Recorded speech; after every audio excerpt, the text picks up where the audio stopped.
So nagkaisa po yung mga mamamayang Filipino. Insultuin ba naman mga kababayan ng spokesperson ng China, yung ating Pangulong Bongbong Marcos? Talagang nakakainit ng ulo.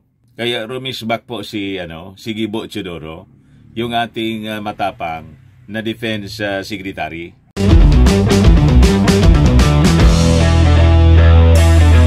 Rumisbak mga kababayan si Gibo sa China. Binanatan yung spokesperson mga kababayan matapos insultuin yung ating Pangulong Bongbong Marcos. Sabihin ba naman yung ating Pangulong Bongbong na magbasa? Read more. Kayo yung magbasa, yung desisyon nga ng UNCLOS, ayaw ninyong basahin, ayaw ninyong intindihin. Bakit ayaw ninyong basahin? Talo kasi kayo. Pabor sa amin yung naging desisyon ng UNCLOS. Ito mga kababayan yung sabi dito sa balita. Teodoro blasts China's spokesperson. Gutter level talk after insulting Marcos. Ano anya Mr. Maravillas ang ibig sabihin ni Gibo ng gutter level talk? Pag sinabi pong gutter level talk, yun na nga po, insulting, offensive na mga pananalita. Imagine, gusto tayong yung ating Pangulo, hindi nila nire-respeto. Tinuturuan na mga kababayan yung ating Pangulo ng dapat sabihin. Inulit pa mga kababayan ng mismong Chinese ambassador dito. Chinese envoy to Philippines. Handle Taiwan issue prudently. Tinuturuan po tayo. Nililikturan tayo ng dapat sabihin. Talaga niya Mr. Maravillas, umaboso. Ang trato sa atin kasi mga kababayan, province nila, yun kasi yung sinabi ni Maudix. Pwede na niya yung kaming gawing province. But before ko mga kababayan ibigay sa inyo yung full story, click subscribe mo na dito sa ating YouTube channel and hit the notification bell para lagi po kayong updated sa mga kaganapan dito sa ating bansa. Huwag na rin po ninyo na skip yung ating mga commercial ads para tuloy-tuloy lang ang pag-unlad ng bagong Pilipinas. Sa mga naghanap po ng malinis and spacious fitness gym, punta lang po kayo sa aming Colossal Fitness Gym. We also offer Grab Car Rental with our brand new 2023 model ng Toyota Innova. We also accept booking for those who are planning to travel via PAL, Cebu Pacific and other airline companies, local and international, and bills payment for Meralco Bills, PLDT, etc. Pwede na po kayo na magpabook dito sa amin kahit gusto ninyong kahit saan gusto ninyong mag-travel para maka-minus po kayo, makamura. Pati sa mga hotels po. May Paymaya kami din dito at saka Bayad Center po.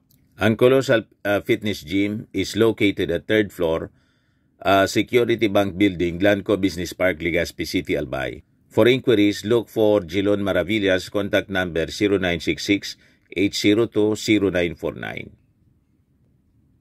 Ito yung Innova namin po. Ito yung mga bagong dumating na binili naming gamit, mga gym equipment po. Yan, lahat ito bago. Yan po, isang truck po ito na malaki. Ito yung dati. Ito bago pa to. Bago din siya, may treadmill na din po kami mga kababayan. Yan, nagmating po kami. Ito yung dati mga kababayan. Lagi nang matao dito sa amin. Ayos pa? Ayos na dyan Mr. Maravillas. Pero mga kababayan, ang kagandahan dito, yung ating Pangulong Bongbong Marcos ay sinuport ng ating mga mamamayang Filipino, ng mga netizens lalo na po. Nag-react po yung mga netizens. Netizens rally behind Marcos over his Taiwan remarks. Filipinos took to social media to stand with the chief executive. So nagkaisa po yung mga mamamayang Filipino. Insultuin ba naman mga kababayan ng spokesperson ng China, yung ating Pangulong Bongbong Marcos? Talagang nakakainit ng ulo. Kaya rumisbak po si Gibo Teodoro, yung ating matapang na Defense Secretary. So sabi rito, even non-supporters back the president who posted on X, formerly Twitter. Sabi ng isang ex-user, we advise China to get to the hell out of our EEC. lumayas anya kayo dito sa aming exclusive economic zone. On Facebook, netizen Nisren na Marangit said, yes, with President Marcos, even if China does not recognize the UNCLOS. Sabi ng isang budget babe, what big bully China is to the Philippines. You don't have to be an avid supporter of PBBM to see that. Sabi ng isang Facebook user na si Eso Chalbis, what an illusion China has. Is the Philippines a province of China that its government has control over whom she will communicate? Sabi ng ex-user na si Descartes RPM, ibalik muna ninyo sa amin yung mga isla namin. Kita ninyo mga kababayan, kanya-kanyang banat yung ating mga netizens na alibadbaran po sa kawalangyaan ng China. Another ex-user, si I am Ninja Girl, seems to go China further by responding to China's statement with, okay, congratulations President-elect Lai Ching-te. Ang tawag sa amin ng ganong mga statement, pag tuya-tuya, lalong pinainit yung ulo ng China. Di ba? Lalong tinukso. Congratulations sa presidente ng China. Mabuhay po kayo. Huwag kayong pasisindak dyan sa mainland China. Pag umatake, paliparan na ninyo ng mga armas galing sa Amerika. Di ba? To defend your territory. Huwag kayong pasisindak. Ikita ninyo mga kababayan. Yung mga Taiwanese po, mga Chinese man lang. Ayaw sa mainland China po. Ayaw sa communism. Ikinaiinis nila yung mainland China. Pero yung ilang mga Filipino dito, mga kababayan sa Pilipinas, love na love yung China. Di ba? Bakit ninyo, mga kapwa natin Filipino, love na love yung China? Pati yung mga dating opisyal natin dito. Yung mismo mga Taiwanese, Chinese man lang po. Ayaw nga sa China, pagkatapos kayo, love na love ninyo yung China. Anong nangyayari sa inyo?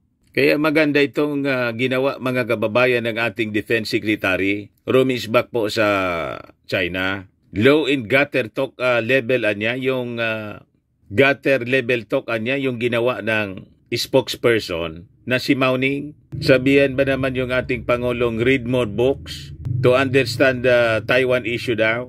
Pinalalabas ninyo yung aming Pangulong Bongbong Marcos na napakatalino, ignorante.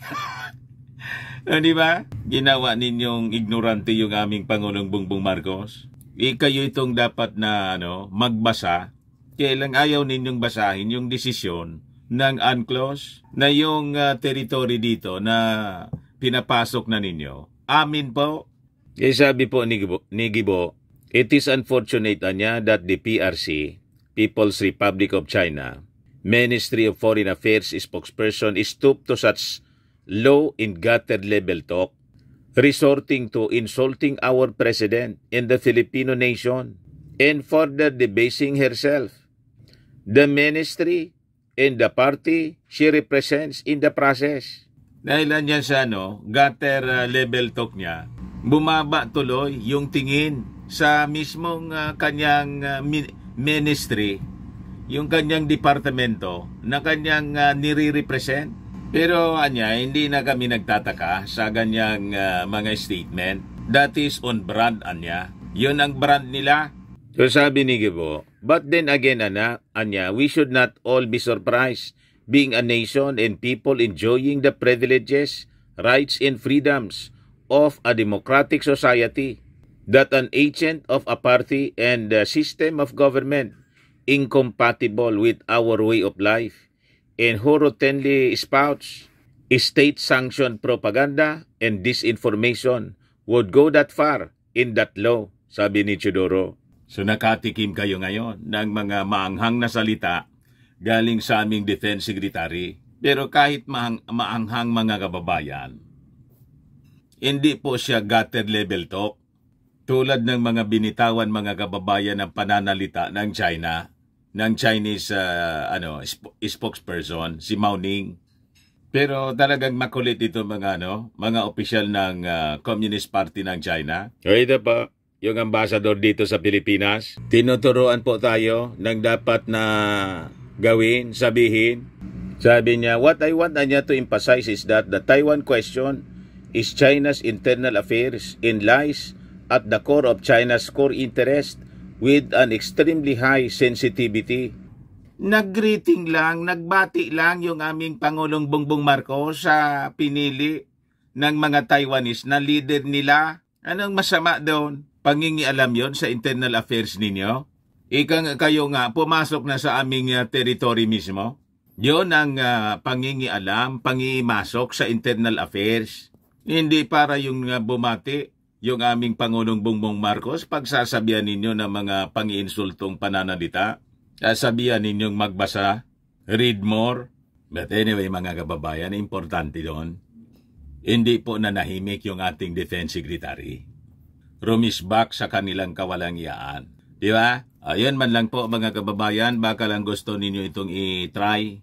Firmax Firming and Lifting Cream, pinapahid po sa mga pulses in affected area. Mainam po sa paninigas na mga kaso-kasuan.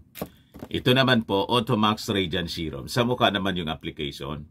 Anti-aging po siya. You will look 10 years younger than your age. Sa mga cancer patients naman po, baka lang gusto ninyo itong itry. Nengxia Red Mixed Fruit Drink. Hindi man po siya gamot, food supplement siya. Kaya lang, gawa siya mga kababayan sa goji berry. Yung goji berry may anti-cancer properties. Ayos pa?